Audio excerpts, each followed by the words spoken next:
কস্তুরীপাড়াস্থ hotel সুপারস্টারের পাশের গলিতে অজ্ঞাতনামা দুর্বৃত্ত কর্তৃক বাংলাদেশ জাতীয়তাবাদী স্বেচ্ছাসেবক দলের ঢাকা মহানগর উত্তরের সাধারণ সম্পাদক মোহাম্মদ আজিজুর রহমান ওরফে মোসাব্বির ও সুফিয়ান মাসুদকে হত্যার উদ্দেশ্যে গুলি করে। ঘটনার পরপরে আহত দুইজনকে চিকিৎসার জন্য নিকটস্থ বিআরবি হাসপাতালে নিয়ে গেলে কর্তব্যরত চিকিৎসক মোহাম্মদ আজিজুর রহমান এলাইস মোসাব্বিরকে মৃত ঘোষণা করেন এবং গুরুতর আহত সুফিয়ান ব্যাপারী এলাইস মাসুদকে উন্নত চিকিৎসার জন্য ঢাকা মেডিকেল কলেজে প্রেরণ করা হয়। উল্লেখ্য যে ঘটনায় নিহতের স্ত্রী বাদী হয়ে অজ্ঞাতনামা 4-5 জনকে আসামি করে তেজগাঁ থানায় 8 তারিখে একটা মামলা দায়ের করে। পরবর্তীতে মামলাটি নিবিড় তদন্তের জন্য ঢাকা মহানগর গোয়েন্দা পুলিশের নিকট হস্তান্তর করা হয়। প্রিয় সাংবাদিক ভাই বোনেরা, আপনারা জানেন যে এই ঘটনাটি একটি আলোড়ন সৃষ্টিকারী ঘটনা ছিল এবং ঘটনার অব্যাহতি পরে আমরা ছায়া তদন্ত করার জন্য ডিবির বেশ কয়েকটি টিম আসামিদের শনাক্ত করা, যেহেতু এটা অজ্ঞাতনামা আসামি ছিল, আসামিদেরকে ওইভাবে কেউ আইডেন্টিফাই করা যাচ্ছিল না, তা আসামিদেরকে শনাক্ত, গ্রেপ্তার এবং হত্যার মোটিভ উদ্দেশ্যে কাজ শুরু করে। এরই ধারাবাহিকতায় গোয়েন্দা পুলিশের কয়েকটি টিম ঘটনাস্থলে উপস্থিত হয়ে ঘটনাস্থলের আশেপাশে সিসি ফুটেজ ক্যামেরা সংগ্রহ করে ঘটনাস্থলের আশেপাশে উপস্থিত ব্যক্তিদের প্রাথমিক জিজ্ঞাসাবাদ করে, সোশ্যাল মিডিয়া ও অন্যান্য ওপেন সোর্স হইতে তথ্যপ্রাপ্ত সংগ্রহ করে সেগুলো যাচাই বাছাই করা হয় এবং এই যাচাই বাছাইয়ের এক পর্যায়ে আসামিদের আমরা মোটামুটি শনাক্ত করতে সক্ষম হই এবং শনাক্তকৃত আসামিদেরকে গ্রেপ্তারের উদ্দেশ্যে বাংলাদেশের বিভিন্ন জায়গায়, যথা ঢাকা, মানিকগঞ্জ, গাজীপুর, ময়মনসিংহ, নেত্রকোনা, ভৈরব, তারপরে কিশোরগঞ্জ সহ অন্যান্য এলাকায় ব্যাপক অভিযান পরিচালনা করা হয়। এই হত্যার সাথে সংশ্লিষ্ট 2 জন শুটারের একজন জিনা পিতা আব্দুর রশিদ, তাকে গ্রেপ্তার করা হয়। ঘটনার মূল সমন্বয়কারী মোহাম্মদ বেল্লাল হোসেন পিতা শহীদুল্লাহ, তাকে গ্রেপ্তার করা হয়। পাশাপাশি শহীদুল্লাহর ভাই আব্দুল কাদির, যে ঘটনার পরবর্তীতে আসামিদেরকে পলায়নের সহায়তা করা, আসামিদের মোবাইল পরিবর্তন করা সহ অন্যান্য কাজে সহযোগিতা করে, তাকে গ্রেপ্তার করা হয় এবং ঘটনার আগে এই ঘটনা যে সংগঠিত করবে এই ব্যাপারে অপরাধীরা একটা রেকি করেছিল। এই রেকিতে সহায়তা করার জন্য মোহাম্মদ রিয়াজ নামে একজনকে আমরা গ্রেপ্তার করি। তাদের এবং এই গ্রেপ্তারকৃত ব্যক্তিদের কাছ থেকে একটা নাম্বার প্লেটবিহীন মোটরসাইকেল উদ্ধার করা হয়, যে মোটরসাইকেলটি হত্যাকাণ্ডে ব্যবহৃত হয়েছে। এছাড়া তাদের নিকট থেকে 6,000 নগদ টাকা উদ্ধার করা হয়। আমরা আসামিদেরকে জিজ্ঞাসাবাদ করছি। আসামিরা জিজ্ঞাসাবাদে প্রাথমিক তদন্তে এবং আসামিরা জিজ্ঞাসাবাদে তারা এই ঘটনার সাথে সংশ্লিষ্ট আছে বলিয়া তারা জানিয়েছে। আমরা এখন তাদেরকে নিয়ে আসছি, আমরা টোটাল ঘটনাটা তদন্ত করতেছি। এই পর্যন্তই এই হত্যার এখন পর্যন্ত যে এটা একটা আলোচিত ঘটনা ছিল। উনি একজন রাজনৈতিক দলের নেতা ছিলেন, তাকে হত্যা করেছে। প্রাথমিক অবস্থায় কিন্তু আমরা এই হত্যাকারীদের শনাক্ত করা এবং হত্যা কাজে ব্যবহৃত ধরনের যে মোটরসাইকেল হচ্ছে, এখন আমরা অস্ত্রগুলি উদ্ধার করতে পারিনি। এই জন্য আমরা এটা তদন্ত করতেছি। কেবল আসামিদেরকে ধরেছি, আসামিদেরকে জিজ্ঞাসাবাদ করে তারা প্রাথমিকভাবে স্বীকার করেছে যে তারা এই ঘটনাগুলো ঘটাইছে। আপনারা জানেন যে এটা আমরা নিয়ে তারপরে পরবর্তীতে সময় আপনাদের সঙ্গে বসলাম। এগুলো আমরা সবই তদন্ত করে বের করব। এর তো অবশ্যই মোটিভ আছে বা এর নেপথ্যে যদি কেউ থাকে তাদেরকে আমরা খুঁজে বের করব। এটা তো ইনিশিয়াল স্টেজে আসামি শনাক্ত এবং তারপরে যে আসামি গ্রেপ্তার, এই তো একটু স্পেস দরকার, একটু সময় দরকার। সেই সময়টা তো আপনারা দেবেন।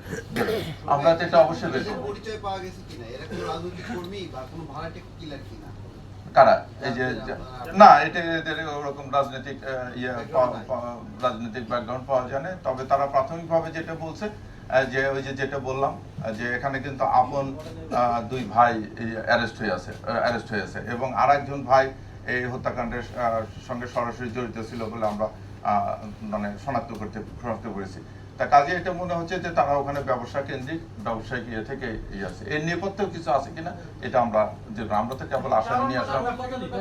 সবগুলো জিনিসই খোঁতায় দেখতে হবে, ব্যবসা কেন্দ্রিক দেখতে হবে, উনি তো একজন রাজনৈতিক ব্যক্তিত্ব। যে আপনারা যে চারজনকে ধরেছেন এই চারজন কি আসলে এই কারণ বাজার বা তেজগাঁয়ের স্থানীয়, নাকি তারা আসলে ভাড়া খাটে, মানে অপরাধ সংগঠিত করার জন্য তারা আসলে ভাড়া খাটে? না, এটা এরা দুইজন ইয়েতেও ছিল, কারণ বাজে ছিল, এবং এরা মহাখালী এলাকায় থাকে। আমাদের বাসা কিন্তু মহাখালী এলাকায়, এবং কারণ বাজার কেন্দ্রিক ব্যবসা প্রতিষ্ঠান বা ব্যবসায়ীর সঙ্গে বা এখানে রাজনৈতিক কর্মীদের সঙ্গে ওনাদের ওঠা বসা আছে। প্রাথমিকভাবে আমরা এটা জানতে পারছি। এখনো আমরা ওদেরকে এন্ট্রি করবো, সিডিআর এ দেবো, দিয়ে সিডিএমএস এ দেওয়ার পরে এগুলো আমরা জানতে পারবো। আমি তো বললাম যে আমরা আসলে সারাদিন এই অপারেশন করে গুছায় নিয়ে আসে যেটুকু পেয়েছি সেটুকু আপনাদের জন্য দিলাম। আমরা প্রাথমিকভাবে নিশ্চিত হয়েছি কারা করেছে, এবং যে আসামি গুলোকে ধরেছি তারা প্রাথমিকভাবে স্বীকার করেছে।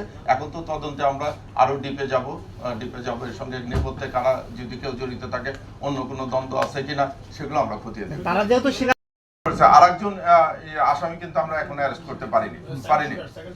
সেকেন্ড শুটার যেটা, এটা আপাতত আপনারা সবাই জানেন, জি নাম পাওয়া গেছে।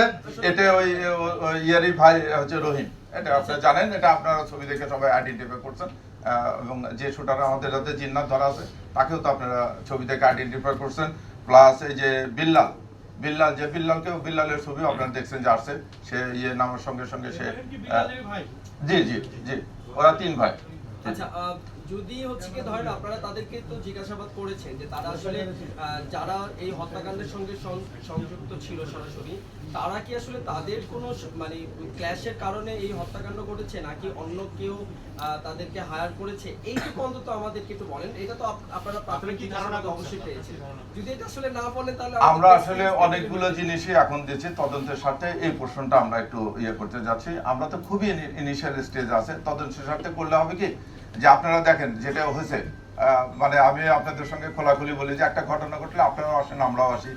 এই যে ছবি টবি যখন ভাইরাল হয়ে যায় তখন কিন্তু তারা হাইড আউটে যাওয়ার জন্য, এবং তারা এই যে মোবাইল টোবাইল সমস্ত ডিভাইস ত্যাগ করেছে, তারা একটা হাইড আউটে চলে যায়। তো সবকিছু পজিটিভ এবং নেগেটিভ, ওই জন্য ওই প্রশ্নটা একটু আমাদেরকে সময় দেন। আমরা তো অবশ্যই ওপেন করব, এবং আমরা এই মামলা আমরা খুবই আশাবাদী যে মামলা দ্রুততম সময়ের বিরুদ্ধে আমরা তাদের সবাইকে গ্রেপ্তার করে আইন আওতায় নিয়ে চার্জশিট দেবো। তখন তো সব ঘটনা ওপেন হবে। এবং বল এখন না, অস্ত্র দুটোই ব্যবহার হয়েছে। এখন ওই যে আপনি যেটা বললেন যে আমরা আমি বারবার একই কথা র ফর্মে আছি।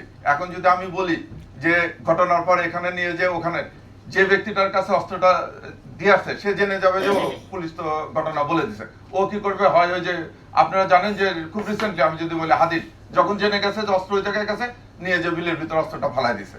তা আমি ওই জন্য আবারও বলতেছি যে আমি চেয়ে নিচ্ছি, ক্ষমা চেয়ে নিচ্ছি যে তদন্তের স্বার্থে আমাদেরকে একটু রাখতে হবে। একটা বিষয় জি একটা বিষয় একটুখানি, যে আপনার যেহেতু এটা চাঞ্চল্যকর ঘটনা আপনি বলছেন, তো মানুষ আপনি ডিটেলটা বলছেন না, কিন্তু যে জিনিসটা হলো যে এরা শুট করার পরে যাকে আপনারা ক্যাপচার করেছেন, ধরেছেন, তার গতিবিধিটা কেমন ছিল এটা একটু মানুষ জানতে চায়। এটা না, ওর নিকট আত্মীয় এবং পরিজনদের সেন্টারে তারা চলে গেছে। যিনি শুট করেছেন ওনার কোনো ভাষ্য আছে কিনা, মানে আমরা শুনেছি যে বিল্লাল বিষয় খতিয়ে দেখছি, তার ভিতরে আপনার তথ্যটা আছে, এইটুকু শুধু বললাম। আন্ডারওয়ার্ল্ডের কোনো কানেকশন আছে? আমি বললাম যে ভাই একটু তদন্ত করতেন। এটা তো সীমান্তে পালিয়ে যাওয়ার চেষ্টা করছে কিনা ধরতে পারবেন না, এরকম কোনো নাই। আমরা এটা আসামি পরিচয় জানার সঙ্গে সঙ্গে আমরা ছবি টবি দিয়ে আমরা অন্যান্য এখন এগুলো বিষয় আমরা দেখতেছি। ধরেন আপনারা জানেন যে কিছুদিন আগে উনি একটা করেছিল, মানববন্ধন করেছিল এই চাঁদাবাজির বিরুদ্ধে, সেখানে মারামারি হয়েছিল, সেখানে মামলা হয়েছে, এই জিনিসগুলো আছে। তারপরে উনি একজন উদীয়মান জনপ্রিয় নেতা, উনি একবার ওয়ার্ড কাউন্সিলের দাঁড়াইছিল। তো উনি হয়তো রাজনৈতিক ভাবে উপরে উঠতেছে। এই জিনিসগুলো আমি বললাম যে সবগুলো জিনিসই আমরা এখন খতিয়ে দেখতেছি। এটা তো একবারে প্রিলিমিনারি অবস্থা হয়েছে। 8 তারিখে ঘটনা ঘটছে, 7 তারিখে ঘটনা ঘটছে, আজকে হচ্ছে 11 তারিখ। আমরা এর ভিতরে অভিযান করে এই আসামিগুলো ধরে নিয়ে আসছি, জিনিসটা ডিটেক্ট করছি। এটা আমি মনে হয় যে আপনাদের কাছে আমরা এইটুকু উপস্থাপন করলাম। ভবিষ্যতে কোনো কিছু পাওয়া গেলে এবং এই সংক্রান্ত যে বিস্তারিত এটা তো আমরা চার্জশিট দেবো। উদ্ধার করতে পারিনি এখন, মোসাদ্দেকের মোবাইল সম্বন্ধে কোনো এখন আমরা আসামি নিয়ে আসি, রিমান্ডে নিয়ে আসে, তাদেরকে আমরা একবারে একান্তভাবে জিজ্ঞাসাবাদ করব, তাদেরকে পিও ভিজিট করাবো, টোটাল জিনিসটা তো আমরা একটা সকেটে নিয়ে আসবো। বেঁচে আছেন ওনার সাথে কথা বলতে পারছেন? না, উনি খুব ক্রিটিক্যাল অবস্থায় আছে, গ্রুপ এখন ওনার সঙ্গে কথা বলা সম্ভব হয়নি। ঠিক আছে, আর কিছু